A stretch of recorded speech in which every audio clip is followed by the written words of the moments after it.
આ તરફ ગર્ભ પરીક્ષણ અને બાળકીઓના ગર્ભપાતના કિસ્સા રોકવા માટે બનેલા કાયદા મુજબ પીસી એન્ડ પીએનડીટી એક્ટ મુજબ દાખલ થયેલા વધુ એક કેસનો ચુકાદો હાલમાં જ સુરત કોર્ટ દ્વારા આપવામાં આવ્યો છે, જેમાં 12 વર્ષ પછી કસૂરવાર ઠરેલા ડોક્ટરને દોષી કરાર કરાતા 3 મહિનાની કેદ અને 10,000 રૂપિયાનો દંડ કરવામાં આવ્યો છે। ગોળાદરા ખાતે ક્લિનિક ચલાવતા ડોક્ટર મુકેશ છાજર પર 2012ની સાલમાં આરોગ્ય અધિકારી તરીકે ફરજ બજાવતા ડોક્ટર મનીષ કુમાર સિન્હા દ્વારા પીસીએન પીએનડીટી એક્ટ મુજબ ગુનો દાખલ કરીને સુરતની કોર્ટમાં ક્રિમિનલ કેસ દાખલ કરવામાં આવ્યો હતો, જે કેસ પ્રિનેટલ ડાયગ્નોસ્ટિક ટેકનિકલ એટલે કે regulation and pre prevention of misuse act 1994ની કલમ 23 અને 25 અન્વયેની ફરિયાદ દાખલ કરાઈ હતી, જે કેસમાં નામદાર કોર્ટ દ્વારા 12 વર્ષ પછી ફેસલો સંભળાવવા આવ્યો હતો, જેમાં ડોક્ટર મુકેશ છાજરને દોષી કરાર કરવામાં આવતા 3 મહિનાની સજા કરવામાં આવી હતી અને 10,000 રૂપિયાનો દંડ પણ કરવામાં આવ્યો છે।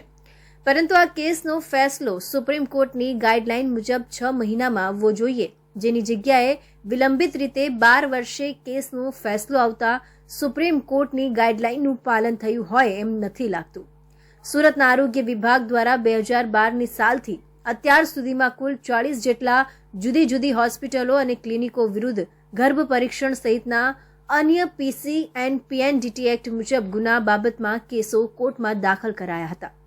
જેમાંથી અત્યાર સુધીમાં 24 કેસના જજમેન્ટ આવી ગયા છે, જે મુજબ 15 કેસો કોર્ટ દ્વારા જુદા જુદા કારણથી ડિસમિસ કરવામાં આવ્યા છે, યા તો આરોપીને સબૂતોના અભાવે બરી કરી દેવાયા છે, તો 9 જેટલા કેસોમાં આરોપો સાબિત થતા સજા સંભળાવવામાં આવી છે, જ્યારે બાકીના 16 જેટલા કેસો હાલ સુરત કોર્ટમાં પેન્ડિંગ રહ્યા છે। દાખલ થયેલા તમામ કેસો 2011થી લઈને ત્યાર સુધીના છે, પરંતુ અહીંયા સવાલ એ થાય છે કે મોટા ભાગના કેસો વિલંબિત રીતે કોર્ટમાં અંડર ટ્રાયલ પેન્ડિંગ રહ્યા છે। સંભવિત ગર્ભમાં જ બાળકીની હત્યા, લિંગ પરીક્ષણ, જેન્ડર સિલેક્શન સહિત ડોક્ટરી પ્રોફેશનનો દુરુપયોગ કરીને સેક્સ રેશિયોની અસમાનતા માટે જવાબદાર છે। કેટલાક જાણીતા ડોક્ટરો દ્વારા ચલાવાતી ક્લિનિક અને હોસ્પિટલ આ માટે સીધા જવાબદાર કહી શકાય છે।